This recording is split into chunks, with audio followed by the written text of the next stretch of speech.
तर भिवंडीमध्ये सध्या देवेंद्र फडणवीस बोलतात. भारत माता की, भारत माता की.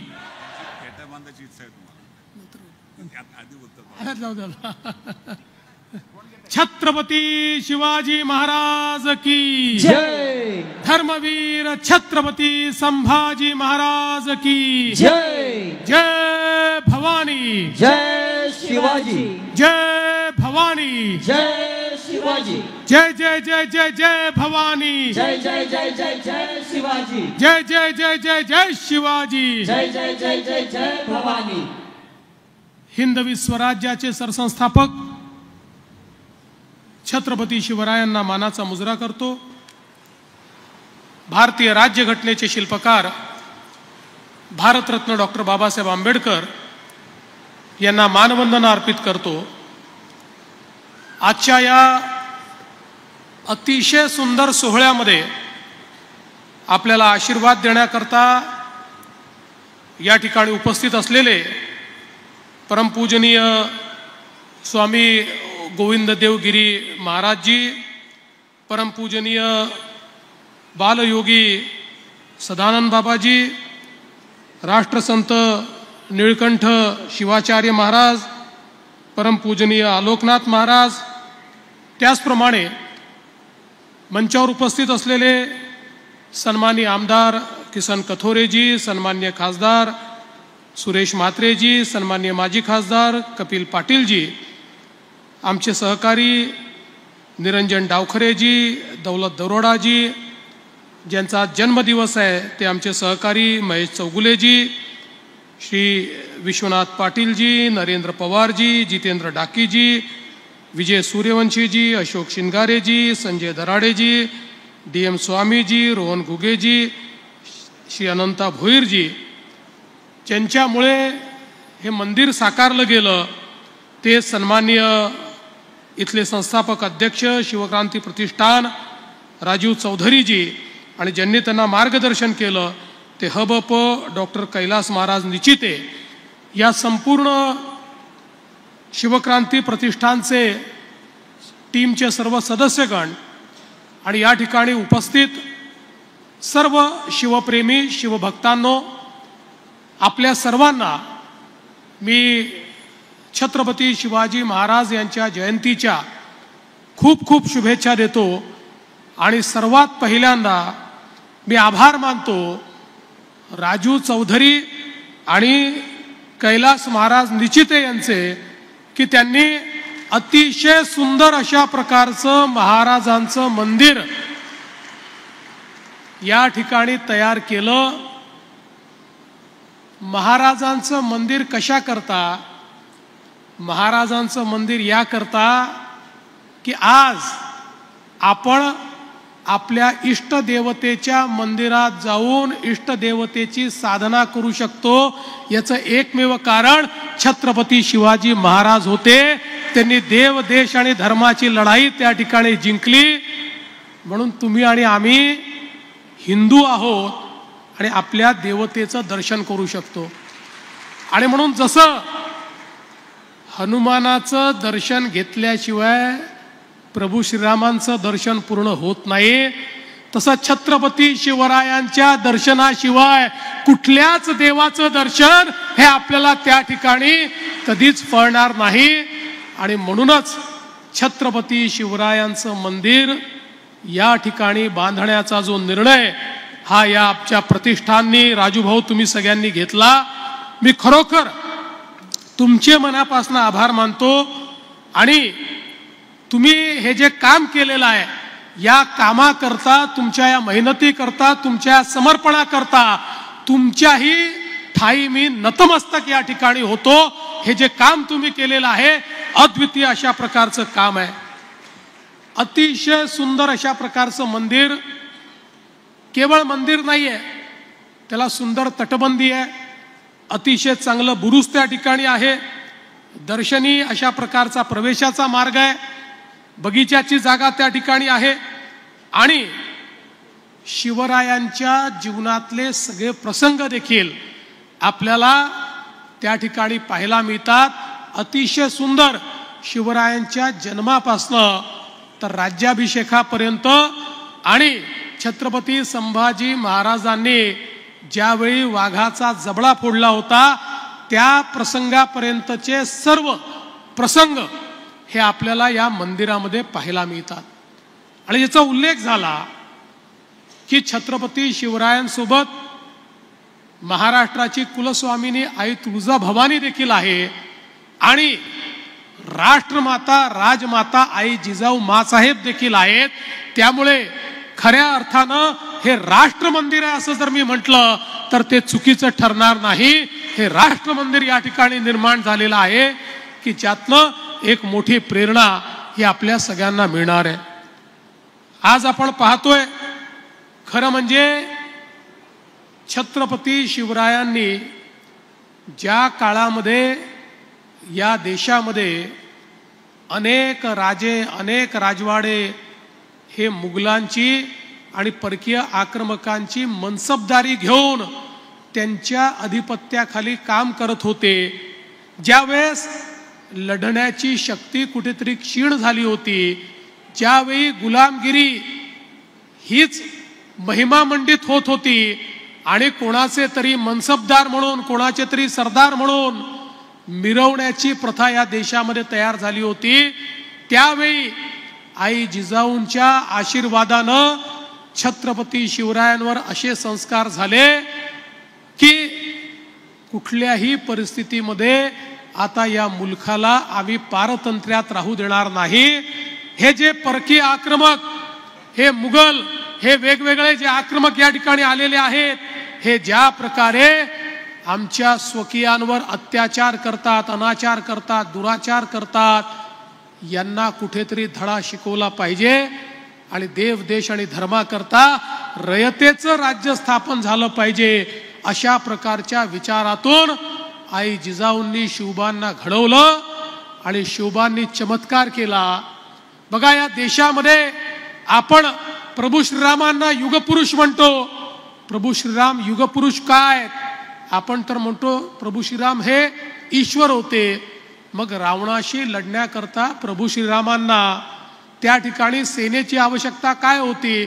ईश्वराने तर चमत्काराने रावणाला हरवायला हवं होतं, पण ते युगपुरुष होते. याचं कारण त्यांना हे माहिती होतं की जोपर्यंत असुरी शक्ती संपवण्याकरता समाजातलं पौरुष मी जागृत करणार नाही, समाजातला जो सगळ्यात कमजोर व्यक्ती आहे त्याच्या मनामध्ये ही शक्ती मी तयार करणार आहे की रावणाची शक्ती किती मोठी असली तरी ती अधर्माची शक्ती आहे आणि अधर्माच्या शक्तीला हरवण्याची ताकद माझ्यामध्ये आहे.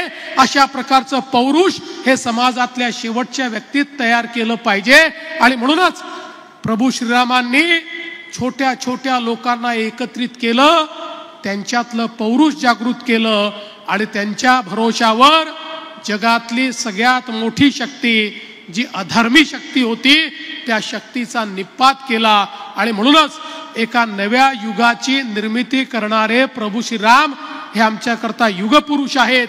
तसेच छत्रपती शिवरायांनी देखील त्या ठिकाणी 18 पगड जातीच्या लोकांना एकत्रित केलं, ज्यांनी कधी लढण्याचा विचारही केला नव्हता. अशा लोकांना एकत्रित केलं. शेतकरी असतील, शेतमजूर असतील, 12 बलुतेदार असतील, अलुतेदार असतील, छोटे छोटे लोक हे सगळे एकत्रित केले आणि त्यांच्यामध्ये पौरुष त्या ठिकाणी निर्माण केलं, त्यांच्यात विजिगीषू वृत्ती तयार केली आणि त्यांच्यामध्ये या गोष्टीचं बीजारोपण केलं की आपल्याला राजा करता लढायचं नाही, सिंहासनाकरता लढायचं नाही आहे, आपल्याला देव देश आणि धर्माकरता लढायचं आहे. आणि देव देश आणि धर्माची लढाई हे मावळे अशा प्रकारे लढले की लाखाच्या फौजा खानाच्या यायच्या आणि 5000 मावळे त्या लाखाच्या फौजांना त्या ठिकाणी परास्त करून टाकायचे.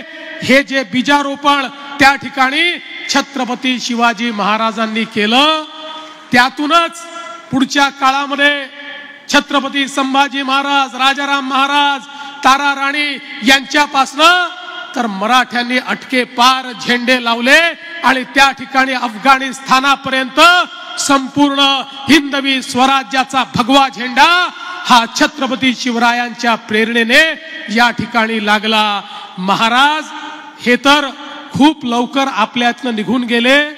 पण महाराजांनी या भारतामध्ये, या मराठी मातीमध्ये एक असा अंगार फुलवला की त्यानंतर या ठिकाणी औरंगजेबाला गाडल्याशिवाय मराठे थांबले नाहीत. मराठ्यांनी यानंतर या संपूर्ण मोगली साम्राज्याचा निपात केला आणि दिल्लीवरही झेंडा गाडणारे जर कोणी होते तर ते मराठे होते.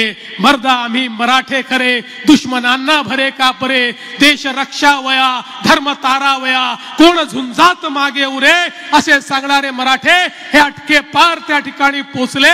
18 पगड जातीच्या लोकांनी दाखवलेलं हे जे शौर्य होतं, हे शौर्यच छत्रपती शिवाजी महाराजांनी या देशाला आणि या महाराष्ट्राला दिलेली देण आहे. आणि म्हणून या महाराष्ट्रामध्ये एकोप्यानं राहणारा महाराष्ट्र, सोबत राहणारा महाराष्ट्र, एकसंघ महाराष्ट्र हाच खऱ्या अर्थानं शिवरायांना अपेक्षित महाराष्ट्र आहे. जाती धर्मामध्ये विभंगलेला महाराष्ट्र हा छत्रपती शिवरायांना अपेक्षित नाही. आणि म्हणून मला असं वाटतं की ज्यावेळी आपण या ठिकाणी छत्रपती शिवाजी महाराजांच्या मंदिरामध्ये जातो त्यावेळी तोच संकल्प घेतला पाहिजे की देव, देश आणि धर्माकरता जी लढाई छत्रपती लढले, ज्या प्रकारे त्यांनी आज आम्हाला हिंदू म्हणून जगण्याकरता या ठिकाणी ठामपणे जगण्याची संधी दिली.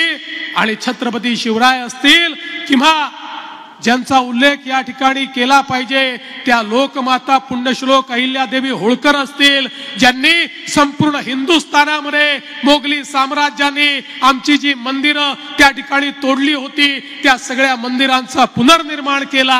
आज त्या अहिल्यादेवींचेही 300वी जन्मशताब्दी आपण या ठिकाणी साजरी करतो आहोत. ही सगळी हे केवळ आमचे राजे नाहीत, ही आमची दैवत आहेत. यांच्या विचारानेच आपण महाराष्ट्र घडवू शकतो, यांच्याच विचाराने आपण देश घडवू शकतो. आणि म्हणूनच आज आपल्याला कल्पना आहे की या ठिकाणी आपला प्रयत्न आहे छत्रपती शिवरायांचे जे 12 किल्ले आहेत त्यांना जागतिक वारसा स्थळ म्हणून युनेस्को कडनं मान्यता मिळवून घेण्याचा प्रयत्न आपण करतो आहोत. माननीय नरेंद्र मोदी साहेबांनी युनेस्को मध्ये त्याचं नॉमिनेशन केलंय, त्याची प्रोसेस चाललेली आहे. आणि त्यानंतर आमचे हे 12 किल्ले जागतिक वारसा स्थळांच्या यादीमध्ये त्या ठिकाणी जातील. आपल्याला कल्पना आहे संगमेश्वरला ज्या ठिकाणी सरदेसाईंच्या वाड्यामध्ये छत्रपती संभाजी राजांना त्या ठिकाणी कप्तानं अटक करण्यात आली. देश धर्म पर मिटने वाला शेर शिवा का छावा था, महापराक्रमी परम प्रतापी एक ही शंभू राजा था. अशा प्रकारचे छत्रपती संभाजी राजे त्या संगमेश्वरचा वाडा देखील आता आपण त्या ठिकाणी विकासाकरता घेतो आहोत.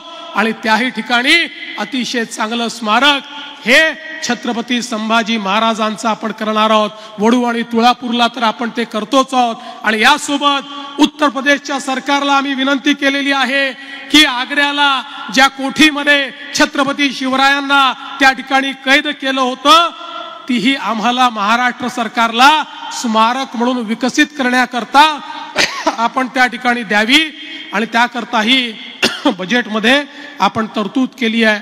आणि एवढंच नाही तर पानिपतला ज्या ठिकाणी मराठ्यांनी प्रचंड शौर्य दाखवलं होतं आणि पानिपतच्या लढाईनंतर 10 वर्षामध्ये महादजी शिंदेंनी पुन्हा एकदा दिल्लीच्या तख्तावर आपला भगवा झेंडा लावला होता, त्या खऱ्या अर्थानं पानिपतलाही आपलं स्मारक व्हावं अशा प्रकारचा प्रयत्न आपण सुरू केला. आणि त्यालाही आता आपण जवळपास मान्यता दिलेली आहे आणि तिथेही आपण एक प्रकारचं स्मारक तयार करतोय. ही सगळी आपल्या वारशाची स्थळं आहेत, ही आपल्या प्रेरणेची स्थळं आहेत, ही स्थळं आहेत म्हणून आपल्यामध्ये स्वाभिमान आहे, म्हणून आपल्यामध्ये अभिमान आहे. आणि म्हणून आज हे जे मंदिर या ठिकाणी तुम्ही तयार केलेलं आहे, निश्चितपणे या मंदिराच्या परिसराला या ठिकाणी तीर्थस्थळाचा दर्जा हा तात्काळ देण्यात येईल.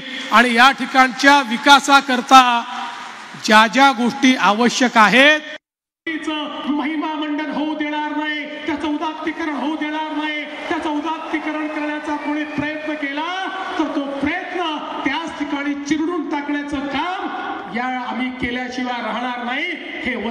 छत्रपती शिवरायांच्या या मंदिराच्या समोर आपल्या सर्वांना मी देतो। आज या निमित्ताने खरं म्हणजे आपण मला आजच्या पवित्र दिनी एवढी मोठी संधी दिली त्याबद्दल मी आपले मनापासून आभार मानतो। खरं तर राजूभाऊ तुमचे आणि कैलास महाराज निश्चित तुमचे आणि तुमच्या संपूर्ण टीमचे किती आभार मानावे तेवढे कमी आहे। हे पुण्य कार्य करण्याची संधी तुम्ही मला दिली त्याबद्दल तुमचे शतशः आभार मानतो आणि माझं बोलणं संपवतो। धन्यवाद। जय हिंद, जय महाराष्ट्र, जय शिवराय। एबीपी माझा, उघडा डोळे बघा नीट।